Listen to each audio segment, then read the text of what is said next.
Are you ready? Here we go. We went all the way to New York City, got on a plane so that we could all investigate New York City. We are going to be looking into the St. Patrick's Cathedral, the Empire State Building, as well as a lot of other things, and attempting to expose the truth about all of these buildings, showing that they were most likely built by a much more advanced, previous civilization that was here all over the world. We're also going to be looking into the New York Life Insurance Company building, which is located on 51 Madison Avenue, Manhattan, New York. Built in the Gothic Revival style, a massive 615-foot tall tower that we are being told was constructed in a single year, from 1927 to 1928, 1 year, and replaced the original Madison Square Garden. Where constructing massive towers in a single year is something that New York City seems to get away with a lot. When they tell us they did the exact same thing over at the Empire State Building. And we went to the top of this thing, which was very cool to see the whole city. And also gives you a great understanding just how hard this would be to build, especially in the amount of time that they tell us, and especially in the years that they tell us. But before we go into that, and since we are here in New York, where we all know about the Statue of Liberty, and we know that it stands on top of, in my opinion, an old world star fort, where I think this is the perfect time to bring up something that I've seen in the comments section so many times, possibly more than anything else. And if you hear me blanking out certain words throughout this episode, I think at this point we can all understand why. Where we have Satan's little season. And I'm not telling anybody what to think. I never will. I'm simply sharing my research and any information that I find valuable, exactly as I have since day one of this channel. But the fact that I'm bringing this up, this could be massive. So check this out. And I saw an angel come down from heaven, which we have seen before in episode 75, having the key of the bottomless pit and a great chain in his hand. And he laid hold on the dragon, that old serpent, which is the devil and Satan, and bound him for 1,000 years. We have a painting of Lucifer in 1797, and then compared to the Statue of Liberty, where you can close your eyes and see that they look identical. And we just read that Satan was chained in a bottomless pit for 1,000 years. This is the story. Well, when you look at the Statue of Liberty, which was possibly created, and in my opinion, completed as a celebration of this little season's beginning, where it of course has that broken chain, where we're just getting started. All of this dedicated to 1776, the exact year that we are talking about here, where all of these inventions all started back up. Now, this statue was completed in 1886 with its cornerstone holding some logos on it that you can see right here, with two guys being the architects, where we have Frederick joining this group's lodge in 1875 and Richard H., the other architect. Same thing.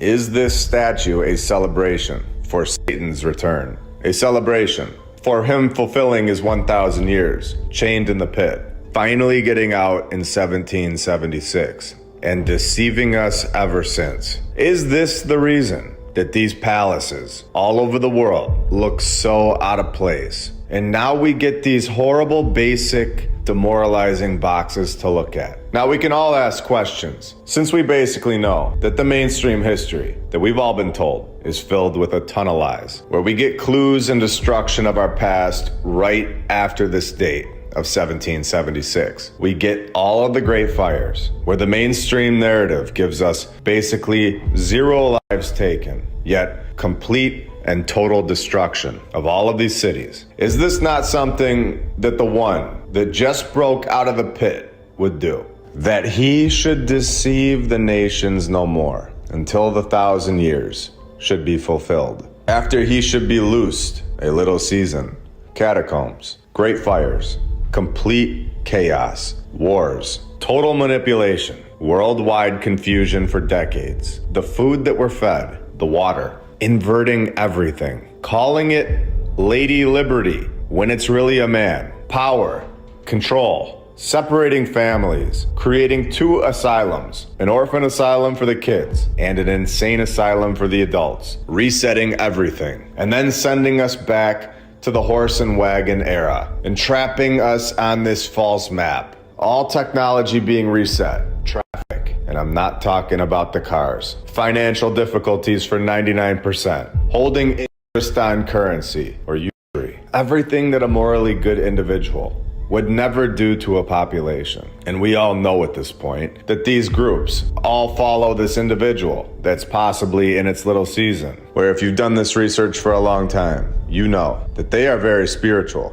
And if that is true, that their side is real, then who's to say that the other side isn't real as well? When Lucifer, or the Lightbringer in Latin, often personified as a male figure bearing a torch.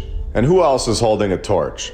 Satan's little season. New York City, very interesting place, where they supposedly threw this massive building together in a single year, the Empire State Building. From 1930 to 1931, a 102-story high, 1,250 foot tall skyscraper that was the tallest building in the world until 1970. 12 months or less. We are told this was done. Remember, they have to work through winters. And this story gets extremely interesting and begins to show us how they do this and how these buildings are quickly thrown into the narrative where people didn't even have a chance to verify what was even really going on in the early 1900s, where they're telling us that the Waldorf Astoria was constructed in 1893, and then they demolish it in 1929, making way for the construction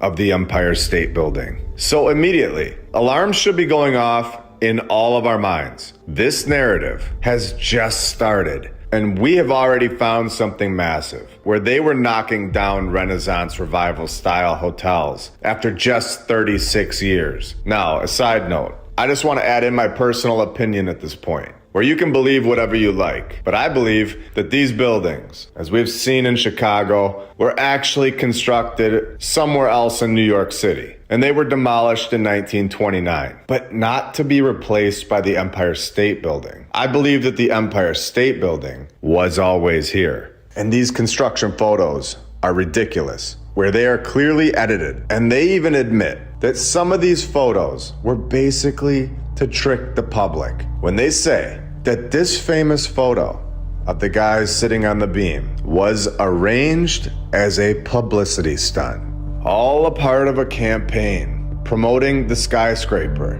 Now, this is for the Rockefeller Center, but only 1 year after the Empire State Building. So they were in the business of doctoring photos during this time period, manipulating the public. So this is not a shocking accusation at this point, since we have seen this so many times, especially when the identity of the actual photographer remains unknown and will forever be a mystery, where it goes on to say, they don't even know who the people were in the shot. Photo manipulation has been going on much longer than we are told. And we know this now, and we have shown this. So we can't just simply look at a construction photo where the building is basically done anyway and say that that is proof when we know that isn't proof. The Great Depression began in 1929, where people were in shock. They were not focused on which building was being constructed. They were not focused on how many years it took to build the building. They didn't have the internet to quickly look this stuff up. So in 1929, the exact year that the Great Depression starts, they supposedly knock this old world hotel down. The exact same year, where there are so many photos of the inside of this palace. I have to take a second and show them. I can't logically put it together in my mind that something like this would be knocked down after just 36 years.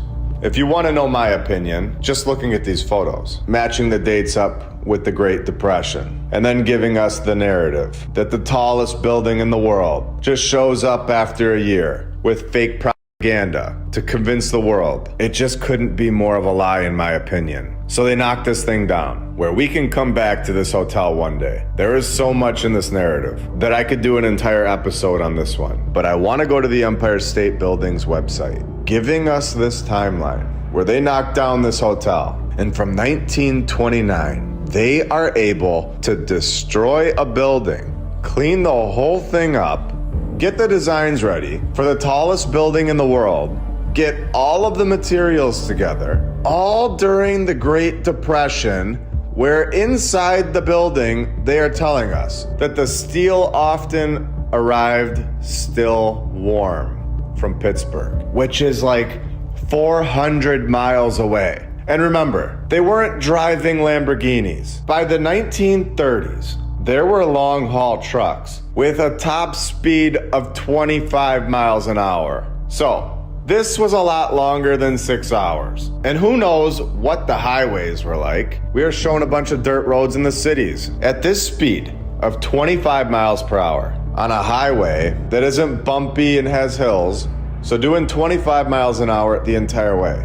No bathroom breaks, no snacks, no stops. While according to physics forums, generally, it can take anywhere from a few minutes to several hours for a steel block to cool down. So it's not gonna take 15 hours when they just state it could cool down in a few minutes. This steel ridiculous story of it still being hot is ridiculous. I feel like that story should be removed from the inside of the Empire State Building at this point. And it has just been proven to be a lie, in my opinion. According to what we've just shown, they have a lie on the wall. What else can we find? Remember, they have to get all the men. They need to get everything ready. And then, after all that's done, knock out the tallest building in the world. All completed in 1931. When they start putting this building in the movies, like King Kong, and showing the world that this is the brand new building, where we all know how the industry works at this point. We all know how it goes. We know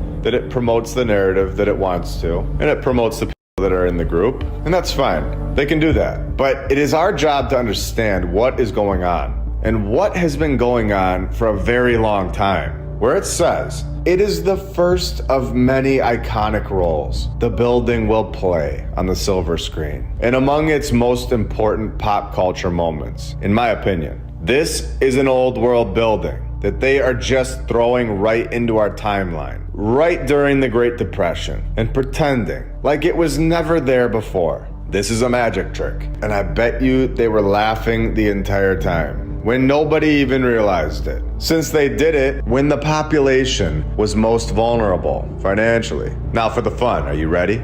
We are told something massive, something that will give this all away. Here we go.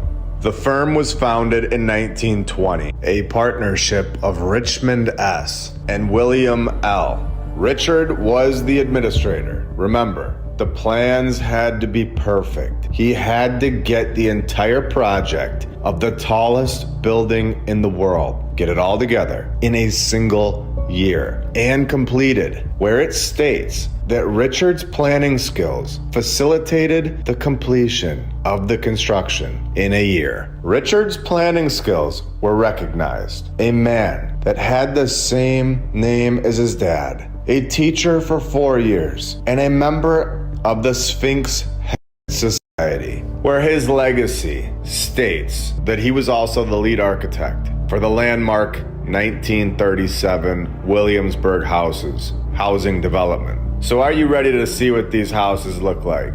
The clear giveaway. A master that can knock out a masterpiece during the Great Depression, the tallest building in the world, and then take double the time to build some housing units. Mr. Richard, I believe you are being exposed. I believe this shows that the individual that supposedly led the construction of the Empire State Building, they themselves couldn't replicate it in just a small complex, let alone a massive tower.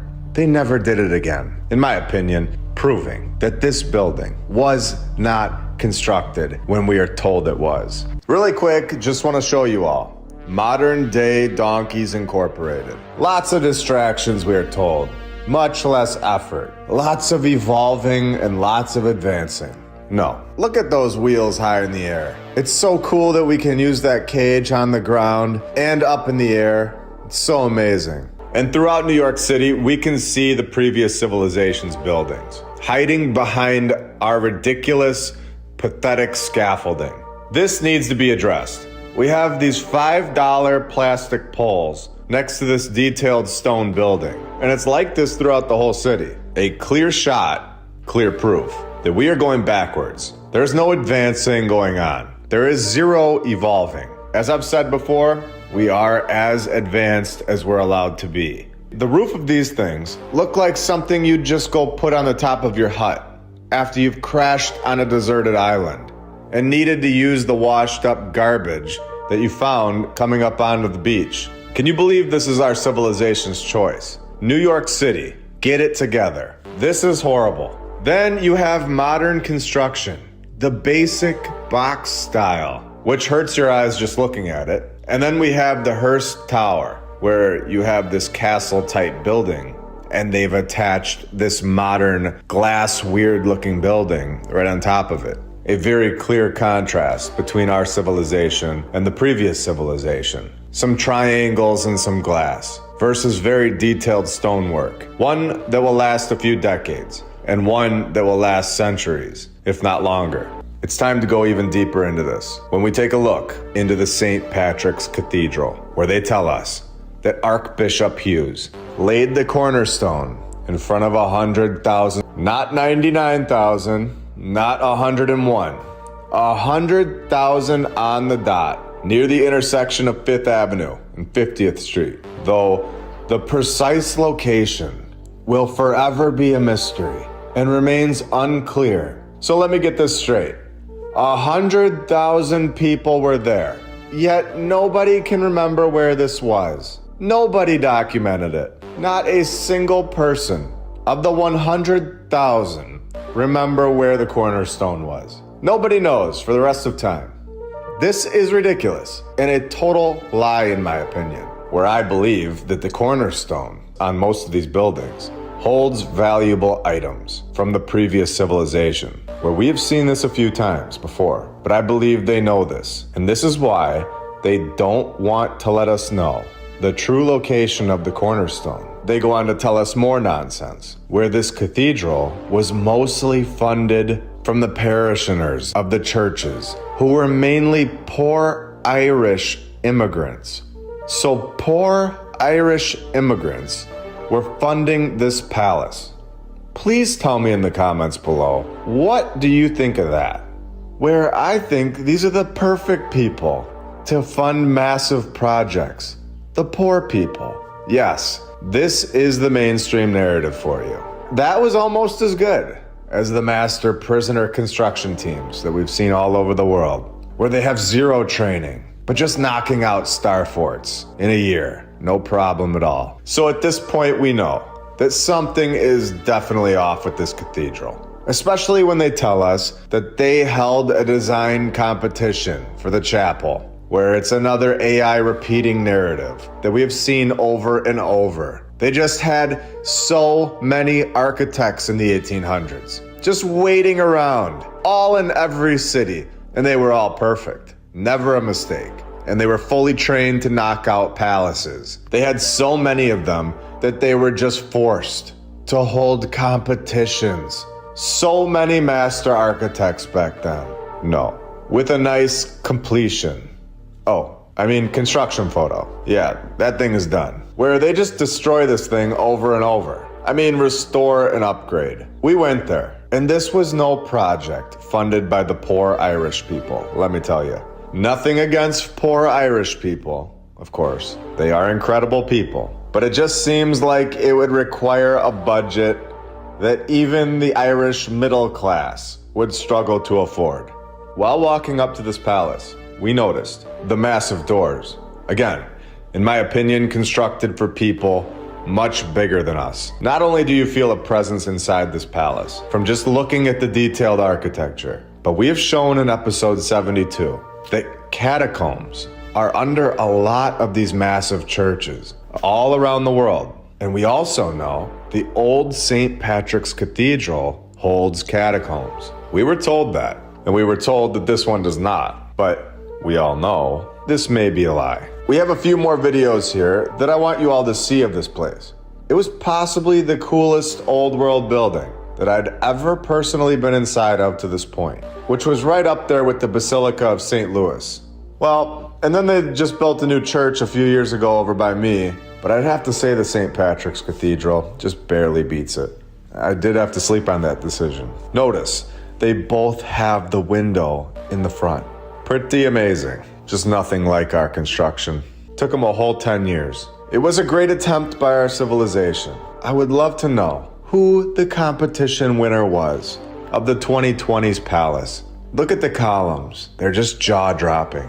When I saw the Greenwich Savings Bank building, I knew that this was going to be a fun episode. New York City still has so many incredible old world buildings. It's really fun to walk around and just look at them all, in between all of our modern construction. They have them on nearly every single corner. This one being one of them. Located at 1352 to 1362 Broadway, Midtown Manhattan, where it was constructed from 1922 to 1924. Supposedly 2 years. During the exact same time period that they slipped the Empire State Building into our narrative. And we've shown how easily they change history, even up to this day, where I showed you all in episode 74 that 4 days after episode 59 came out, they altered the Baltimore Great Fire narrative. So if they could do it today without anybody noticing, even though thousands of us are talking about it and watching, which they were probably not doing in the 1920s.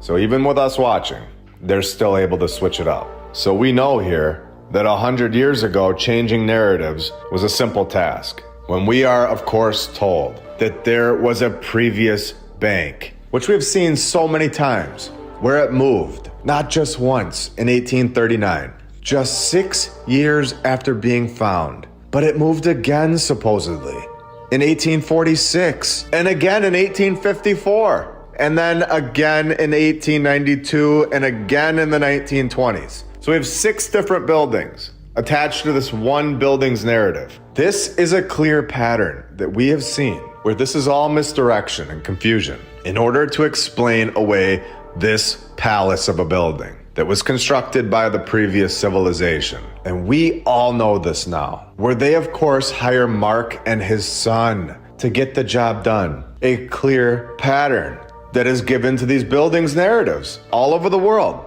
The same source creating these stories over and over. And when you know what to look for, like we do here, it becomes so obvious. So as I was walking around New York City, I noticed that the subway was under the sidewalk, obviously. And we know that these buildings are most likely bigger than we can see.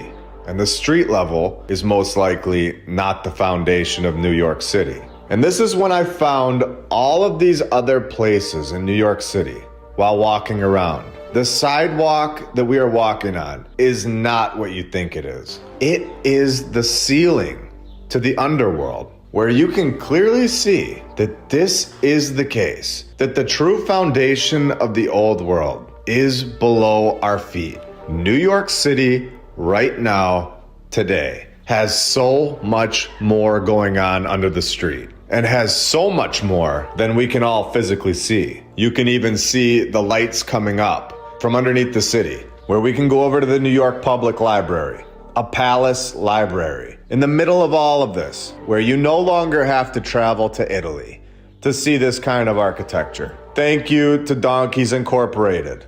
We have it here in the USA as well, where they knocked this thing out in less than a year, telling us that on May 23rd, 1895, Bigelow agreed to create the New York Public Library. The plan was hailed as an example of private philanthropy for the public good, of course. Very nice. Well, May 23rd, they began.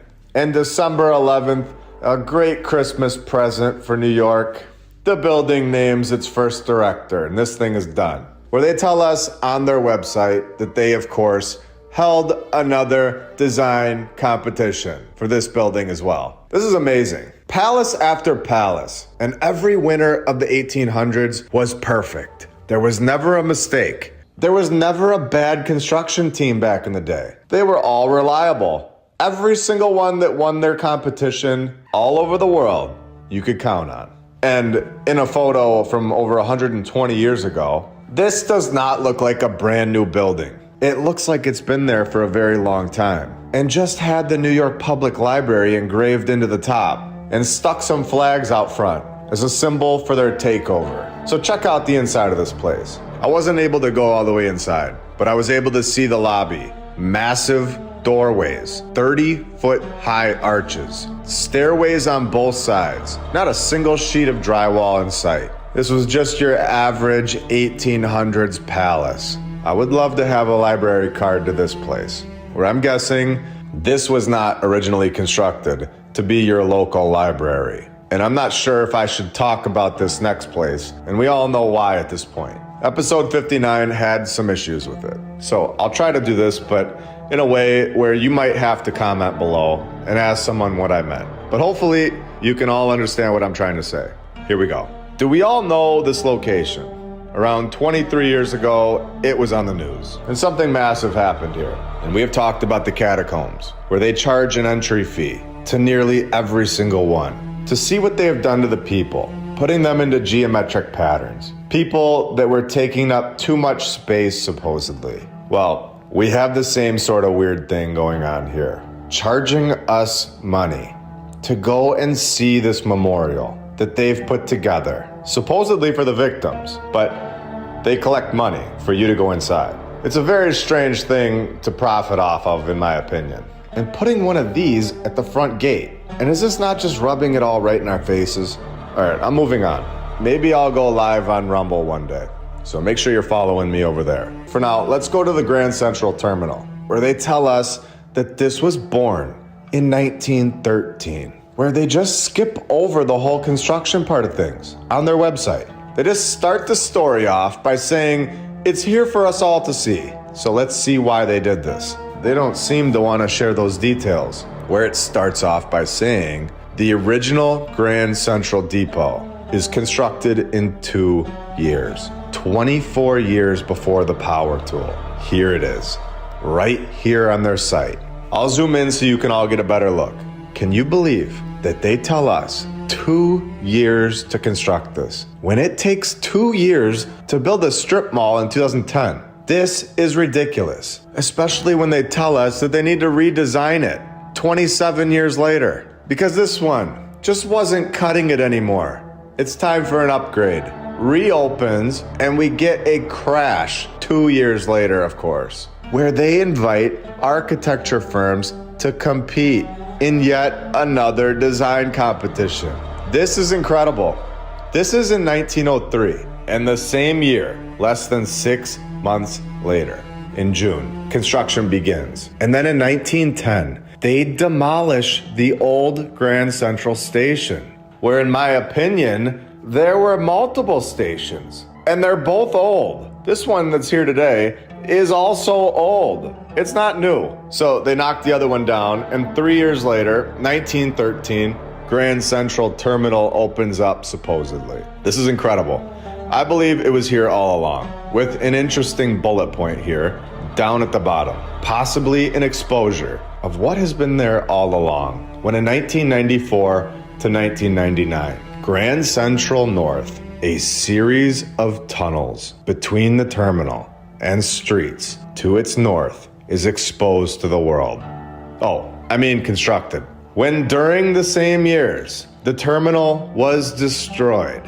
Renovated close to, not fully, but close to its original appearance. Of course it was. Cleaning the celestial ceilings. After what we've seen, I'm guessing that they removed something from the ceiling. Let me know what you think about that. Cleaning the ceilings. With more extensive renovation in 1999. So we went inside and checked it out. And it is impressive, of course. The whole thing, including the outside, was just over the top. Massive ceilings and detailed architecture, which is exactly how we do things today. No. And here's what is left of the ceiling's artwork. And you can also see the detail above every single window. Pretty impressive. And just like this drawing of the past, you can see the tech on top of these buildings, where it was still on the buildings around New York City, just like this one. Then I thought for a second that I was in Budapest when I saw the Peninsula New York, a historic luxury hotel located at the corner of 5th Avenue and 55th Street. They tell us that this was constructed in just 1 year. Can you believe this?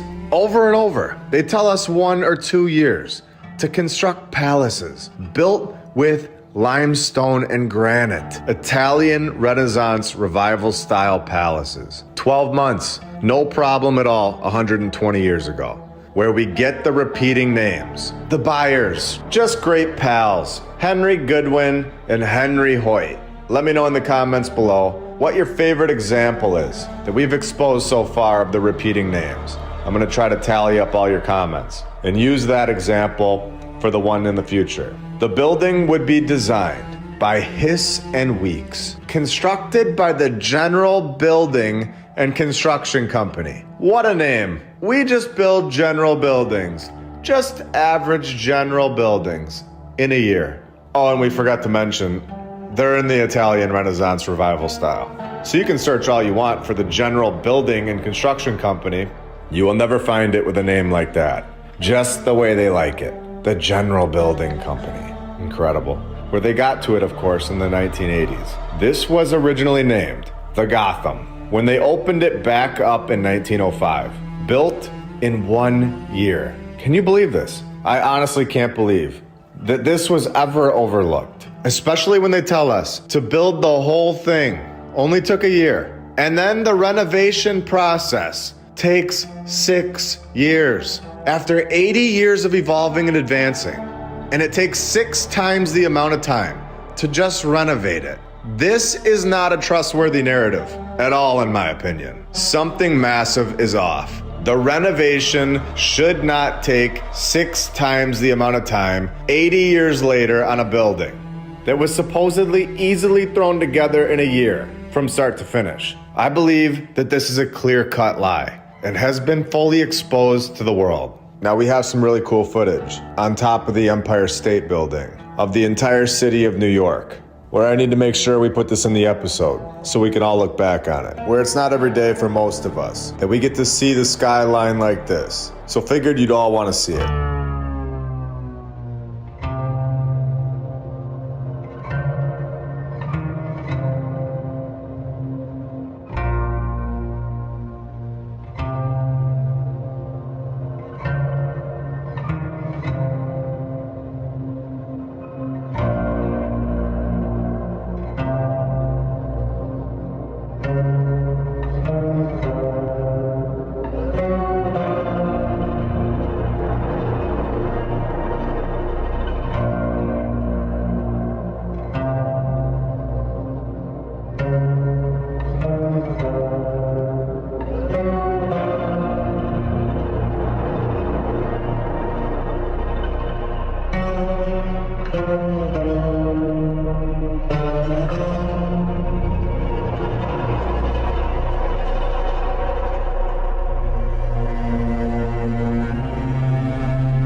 And now that you've seen it, let's move on to the Tiffany & Company building, where one of the nation's leading jewelry makers, of course, get an old world building, moving multiple times yet again, before finally settling on this palace, where Charles Tiffany, where he was going to relocate again, but he died that year. And Charles Cook took over, where he hired McKim, Mead & White, where he told them to build me a palace. Of course he did. Where another repeating name, Charles Tiffany, the owner. And now the contractor is also named Charles. Where the site was being excavated and the foundation walls collapsed. So 1904 comes around and the cornerstone is supposedly laid.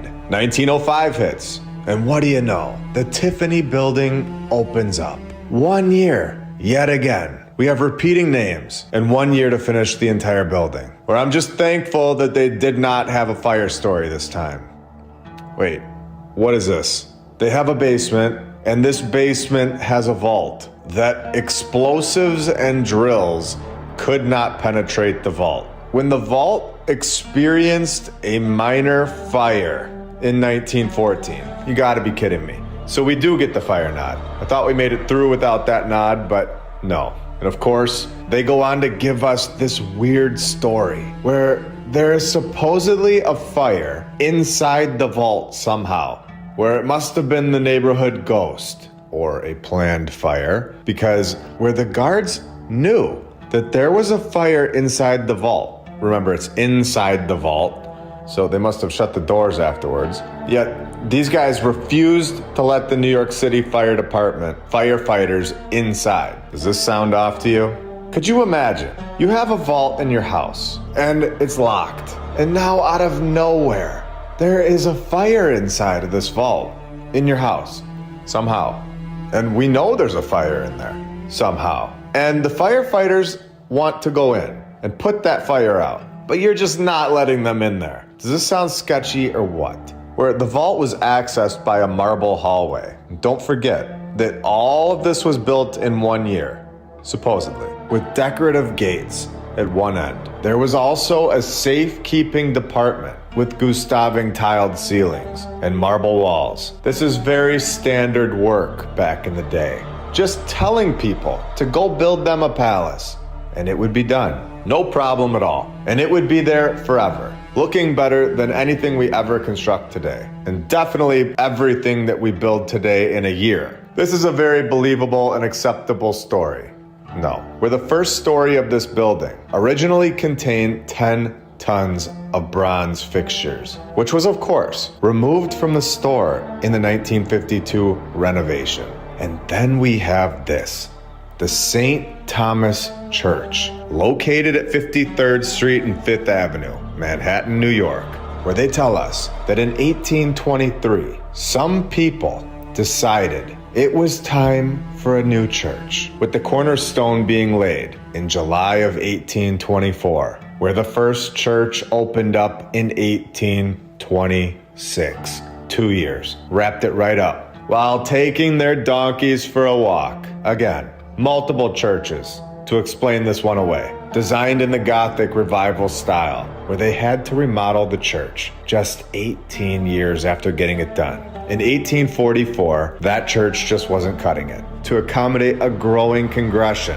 And this is when the first St. Thomas Church was destroyed by a fire on March 2nd, 1851. And the congregation built a brand new church on the same location, which we've seen so many times. And this one took them less than a year. The same site, where they just cleaned up the old one that burned down in 1851. And then they completed the new one in 1852. They're telling us that this took 1 year. Does anyone still trust these stories at this point? Please let me know in the comments. I would love to know. And if you're still trusting the mainstream, I'm gonna end that right now. When a third church was built from 1865 to 1870, supposedly, at the corner of 53rd Street and 5th Avenue, where Richard and his son, is this a nod to Mason? Where they designed the place, and the cornerstone was actually laid in 1868. And 2 years later, the thing was done. So not 5 years, it was 2 years. And the third building, this structure, was destroyed by a fire in 1905. So I'm gonna ask again, how many of you are still on the fence? The one that is there today is the fourth church, which is insane at this point. And a clear repeating narrative all over the world. Multiple buildings to explain the one that looks like a palace. So the fourth church, this incredible structure, was supposedly built in just 2 years, from 1911 to 1913, where the design by Cram and Goodhue won the architectural competition to build the St. Thomas Church. This is honestly just incredible. The repetition is just so clear at this point, where if you've watched all of the episodes up to this point, I would have to say there is a 0% chance that you're still on the fence about all of this, and that you fully understand that what we have been told is a bunch of nonsense, that this is not the true story. There is a 0% chance in my mind that all of this could accidentally really happen. In every single one of these palace-like structures all over the world, the odds of them having the same story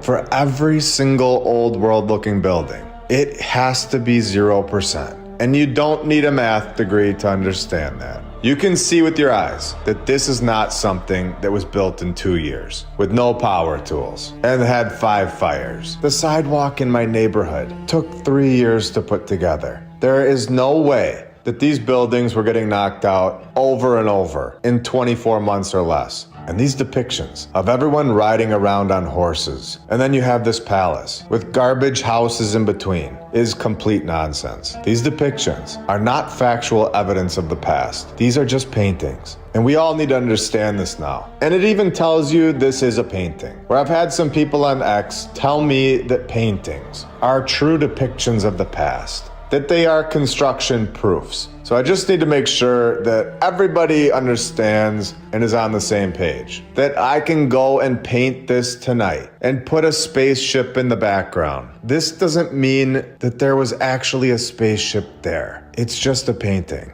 Even photographs are manipulated, where we've shown this as well, where Photoshop is not a brand new tool. So hopefully for the future, we can all see that paintings would not hold up in court as factual documents. I want to go back to the Hearst Tower for 2 reasons. I was waiting to see if anyone would mention it in the comments about why these suns keep getting thrown into so many old world buildings narratives, and who these suns are, or who they may actually have been, or who they are referencing to, where we have the building's designers named Joseph Urban and George B. Post and Sons, where I don't think these are actually George B. Post's sons, where we have interesting nods within George Post's bio, preceded by Daniel Burnham, where we know about the fires, and his wife's last name was Stone, another old world nod. And we have seen the sons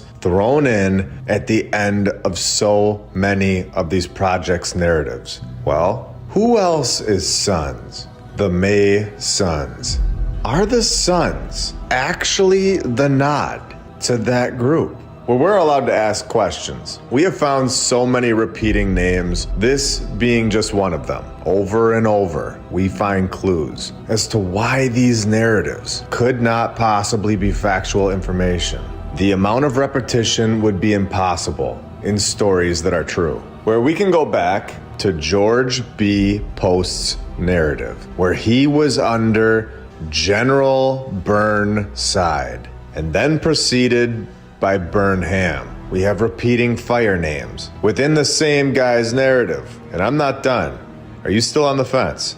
Let's go to his public buildings section, where in 1893, Post was supposedly named to the architectural staff of the World's Columbian Exposition in Chicago, Illinois, by yet another Burnham and Root. So this was the first reason for revisiting this building. The second reason is its timeline, its construction in particular, where we all know that they could just build the Empire State Building in a year, supposedly, and all during the Great Depression. So this one that was constructed in 2006 should have been done in like 5 months. We are told that the original building, the stone building at the base, the one that they tell us was built as the base for a future tower, no, had construction begin in June 1927 and completed by January 1928. So we're being told that this took them like 6 or 7 months to get the whole thing done. Can you believe this? Now let's evolve and advance and become the most incredible society to ever live, so we are told. Let's advance our tools from 1928 to the year 2001, when they announced that Norman Foster would design a tower addition, with them giving us actual documented accounts, saying that they had to review the plans also saying that they decided to restrict visitor access and relocate the tower's core. Destruction of the past? You tell me. So in April 2003, work began. So they had to complete this one in like 5 months or less. It's just steel and glass, basically. And we've evolved in advance for like 80 years. We have incredible tools and incredible training processes now. The highest levels of architecture school ever to exist. We have shipping companies that will get the materials there on time. We fully understand the construction process by now, especially when they did from June 1927 to January 1928. A stone structure that is perfectly detailed. We should be able to get this completed very fast at this point and extremely efficient. When we are told it began in 2003, April, where it was officially completed in 2006, taking 3 years for our current civilization, showing that we can't even build a glass and steel structure as efficient as the past could build a stone detailed palace, where we all know that their building is going to last lifetimes, and ours will last a few decades. Incredibly detailed stonework, done in less than a year, a few months, just incredible. The facts are right in front of our faces, all over the world, time and time again, with the Times writing, past and present, don't fit seamlessly together here. They collide with ferocious energy, calling the Hearst Tower's design deeply comforting, when I feel the complete opposite about it. It is our ugly construction on top of the old world's incredible work. And I've said that there is so much more on the way for this channel. And I mean it, including much more information on what is below our feet. We are given a public map, a map of the New York City subway and path system, where we know that this is just a small portion of the systems below the ground. For years of my personal life, I was naive and thought that most of what was here was what we could see. I thought that tunnel systems and underground bases were a relatively new concept. I thought that it was mostly done for government purposes. I did not realize that these tunnel systems, connecting buildings throughout the world, underground pathways, underground buildings, rooms, hallways, all of this were here and predate things that we have been told, predating the horse and wagon community, exactly like we saw in episode 74, when the Germans called Stalingrad hell on earth, and the tunnels had the width of 2 horse-drawn carts, and these tunnels were found. The older the tunnels, the better they were made. So do we all understand what is still to come from this channel? Did we all see that the catacombs, a massive collection of bones in geometric patterns below massive churches all around the world in episode 72, where we know that there is an ability of certain materials, including bone, to generate an electrical charge? Do you feel something when you walk inside one of these palaces? Do you physically feel it without understanding what that feeling really is? Do you have a clearer idea that you may be feeling the electrical charge below your feet? A place that you are drawn to for reasons that you never knew before. Are we drawn to these locations for those that know that these things are still operational today? A presence that was most likely found below the floor in 1972 and excavated, exactly like we have shown in episode 68 at the Tron Kirk in Scotland. Like I've said, we are just getting started with this channel, taking our knowledge much further than before. And we all know what knowledge brings. Power.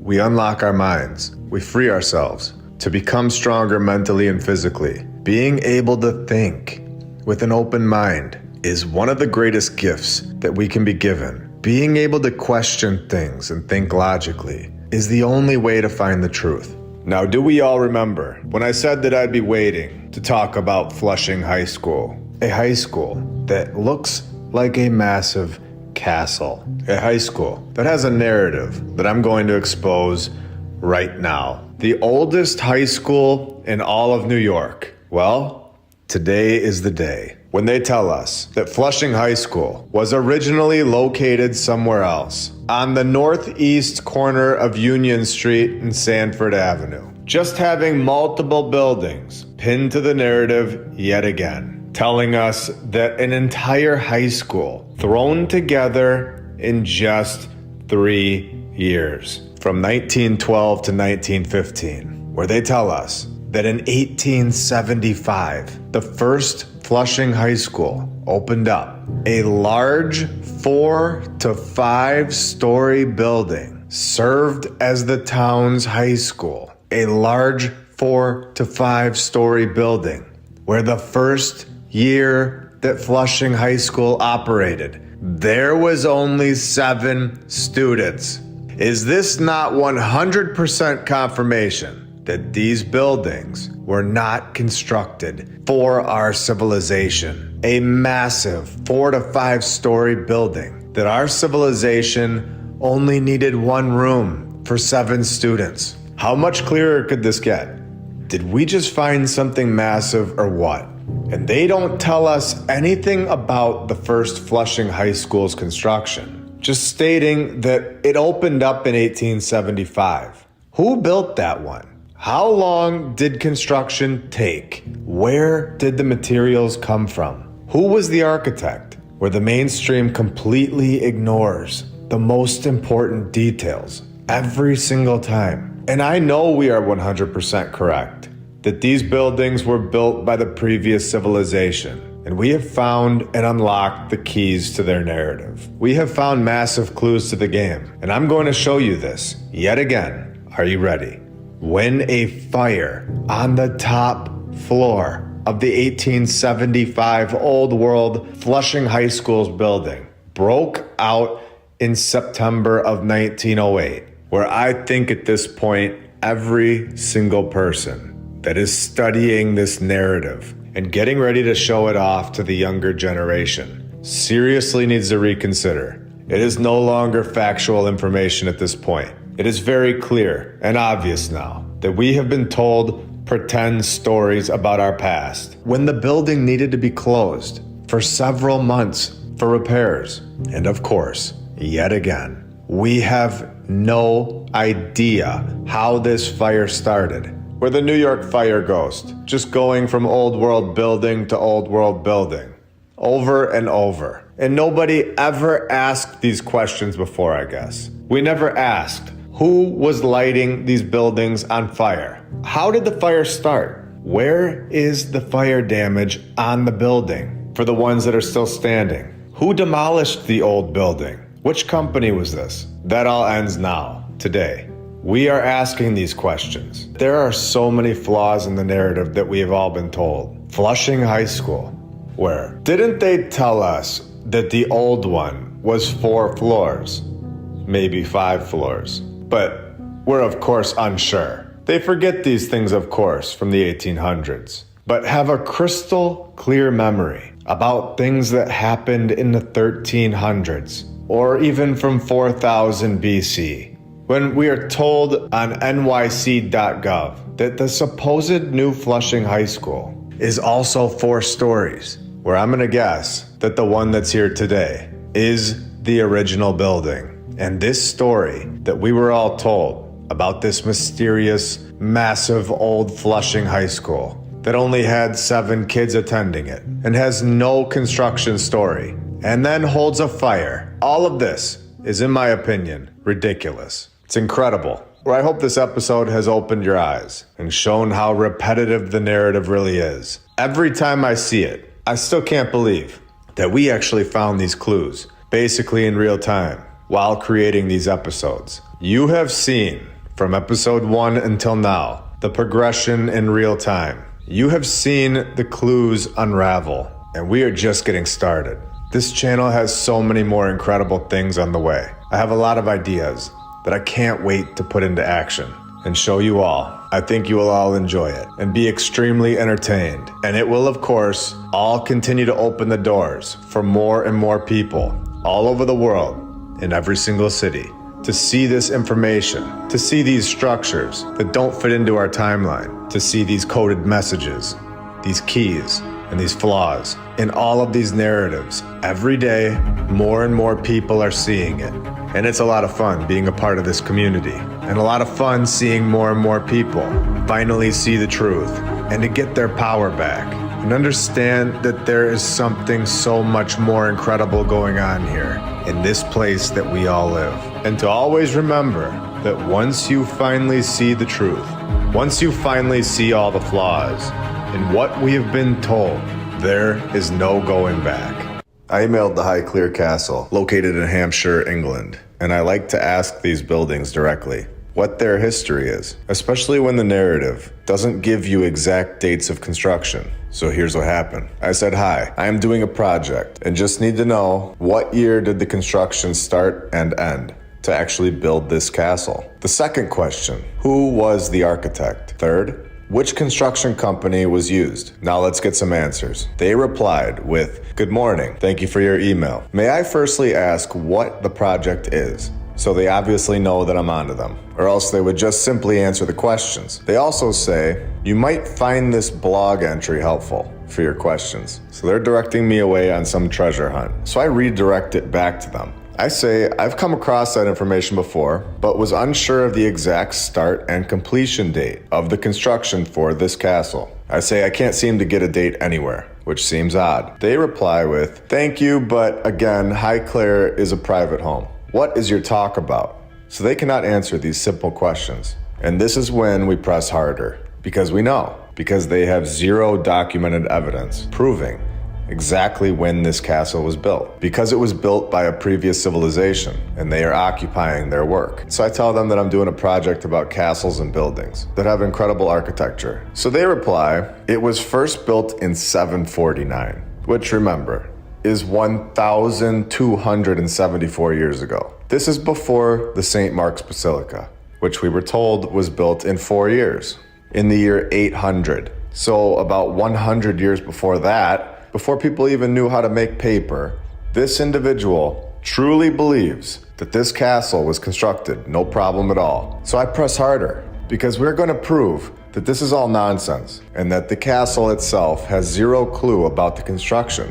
of its own building. I reply saying, okay, so construction began in 749. 1,274 years ago. That is incredible. And do you know when the original castle was completed then? And this is when a new person begins writing me, and they are clearly unhappy about what we have exposed. Thank you for getting in touch. Yes, there has been a house, which is actually a castle, not a house. So a castle on this site since then in various forms and rebuilds. Though I'm afraid that I'm not too sure when it was officially finished. So there we have it. They do not know when the construction dates are. And you can tell that they did not want to expose this, because the next paragraph, they are basically threatening me, saying that if I make a video in which to use any images, then I have to get in contact to discuss the copyrights with their legal team. So we're just going to use Google Earth for this one, since they were so kind. And I then had to reply saying, wow, okay, so you guys have no idea about your own construction dates. Interesting. We have a lot of awesome stuff to go through today, including finding a building's photos from before the construction date. So I said in episode 45 that I was going to cover this St. Louis Art Museum that I went inside of. I had some other things that I needed to talk about, so let's get into it right now. Let's go inside of a building that was built by a civilization before cowboys and Indians. A civilization that had incredible tools that we can only dream of today, that was able to construct massive cathedrals all over the world. Let's go inside their building and fully understand that they constructed this building. And I think that it's time that everyone knows that these incredible buildings were not built by our timeline. And our narrative is lying when they say that people that were uneducated were able to build these insane projects in less than 5 years, all during the exact same time, for some random fair. And the buildings were so worthless that they could just knock them all down right after, which is the complete opposite of the truth. They are attempting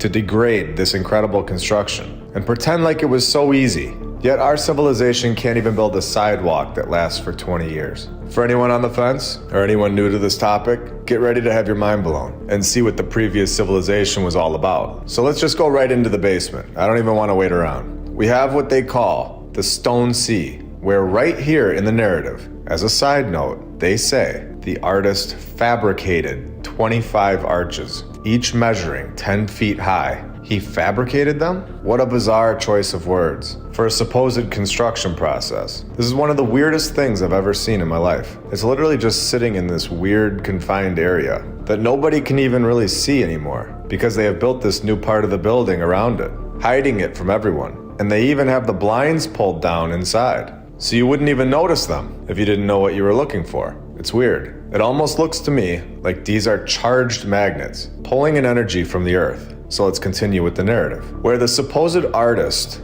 of these stones says that he was really trying to get underneath the skin of this place, to look beneath the surface of the site to what's there. The courtyard is being used in effect as a window into the ground. There is something strange going on here for sure. He continues on in the very next paragraph to say that bedrock isn't this dead, static material, but it is something that is alive and moving. He said he wanted to reveal some of that fluidity that is in the ground. Now, in my opinion, Gladstone was briefed on this technology and some of the things that it does, and was pinned as the artist. If this is true, that these are pulling an energy from the earth right here in St. Louis, then we are just getting started with finding out what the past civilization was capable of and what technology they were really in possession of. The situation that these things are in, these things are 100% still operational. They still work. And I'm going to prove this soon. And this is why they have boxed this modern structure around them, so that nobody will even really notice that they are there. They are clearly not just art. They have a purpose,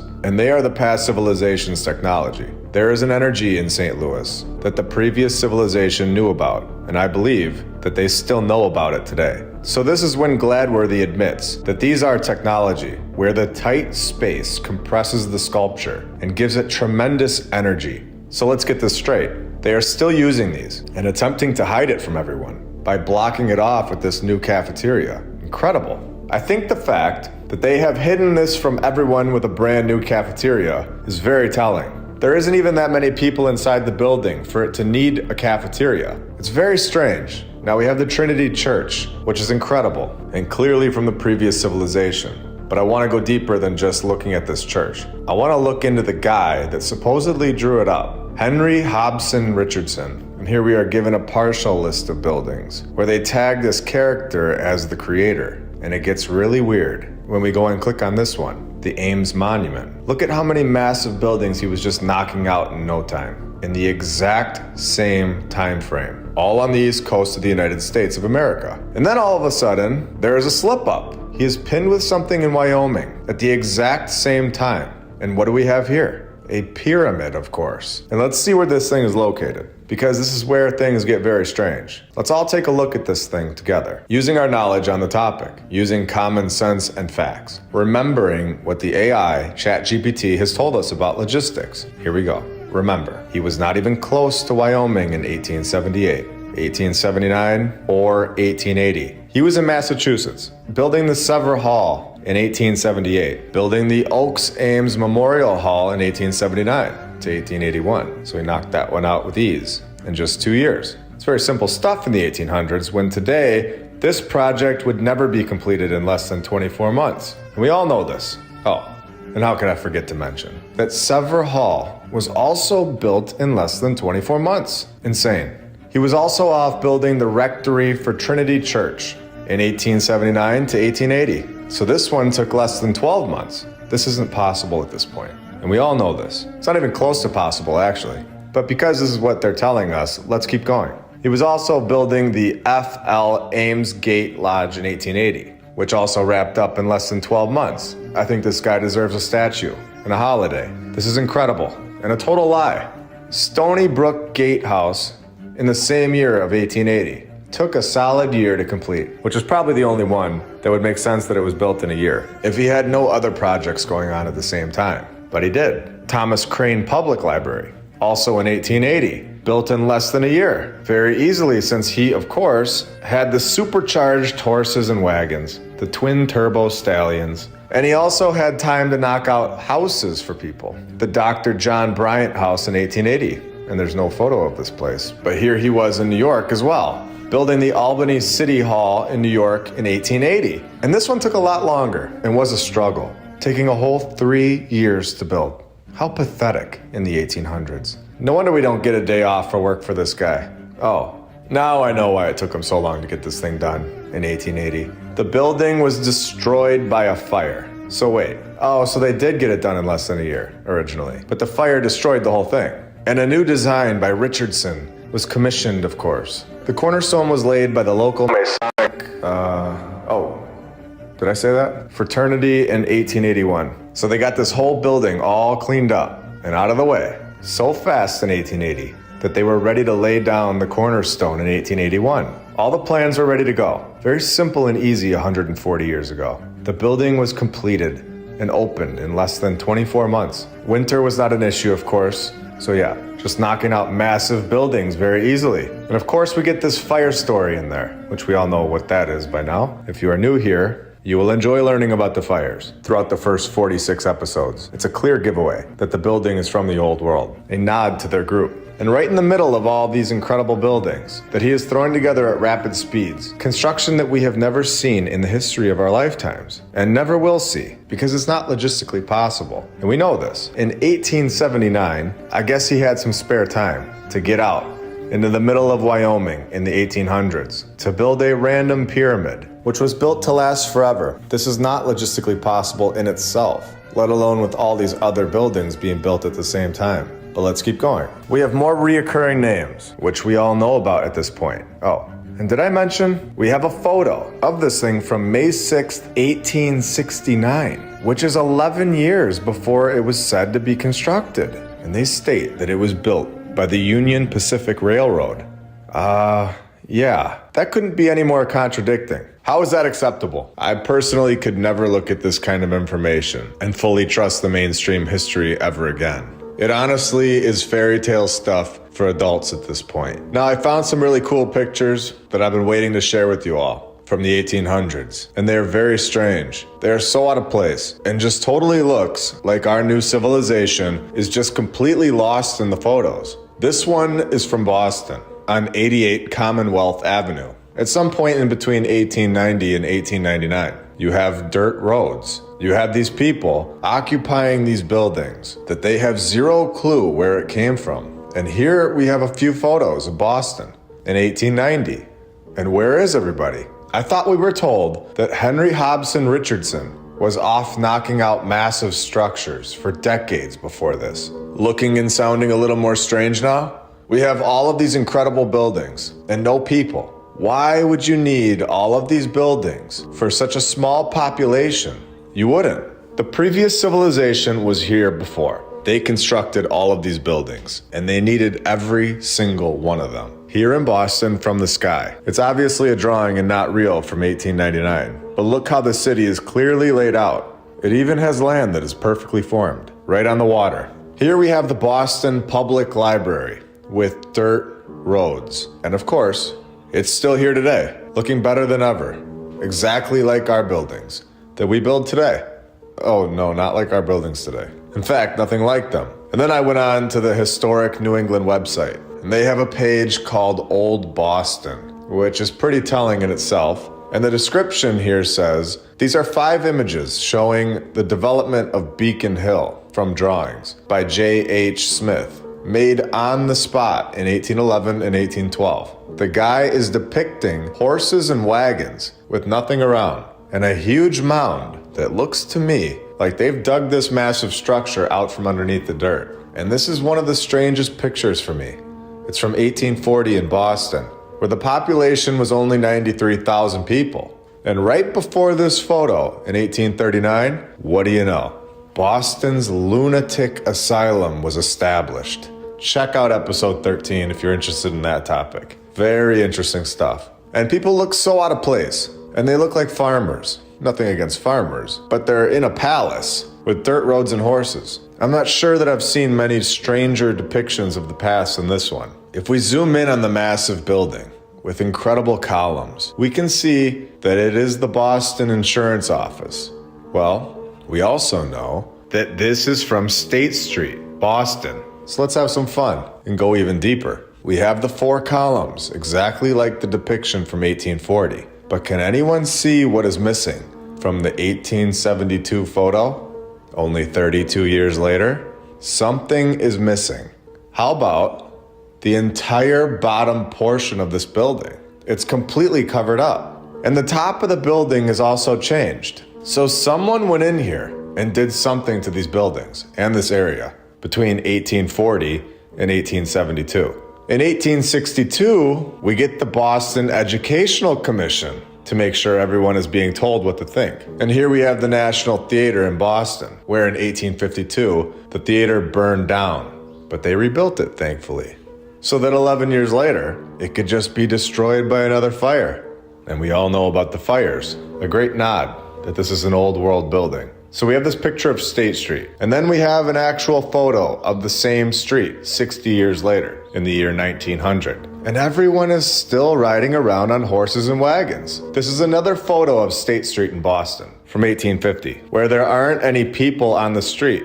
I think it's very important to share these photos so that everyone can see them. They're not easy to find anymore, which is interesting in itself. And in my opinion, these fully prove that we are correct. These photos are displaying a civilization that was so technologically weak, where they were riding around next to massive palace buildings, looking like, oh, I don't know, that they might be in the wrong timeline. And here is the same road with 0 people again from June of 1875. And it gets even weirder when we see this photo from 1898.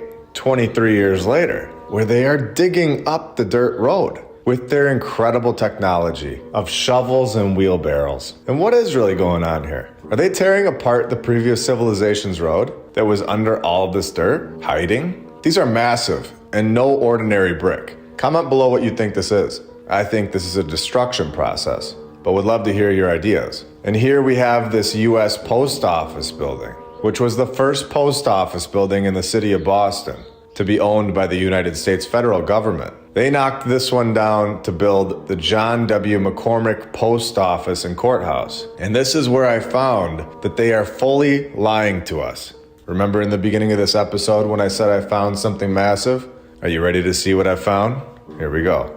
We are told that the John W. McCormick Post Office and Courthouse was constructed between 1931 in 1933, but I have found a massive flaw in their story. And the flaw is that this building was not always called the John W. McCormick Post Office and Courthouse, and they have changed the name of it so that we would not be able to find it in the archives. I found out that this building was actually called the United Shoe Machinery Building. I found the United Shoe Machinery Building in a photo from 1930, and that building is done. We were told that they built it in 1931 to 1933, and I didn't just find one photo.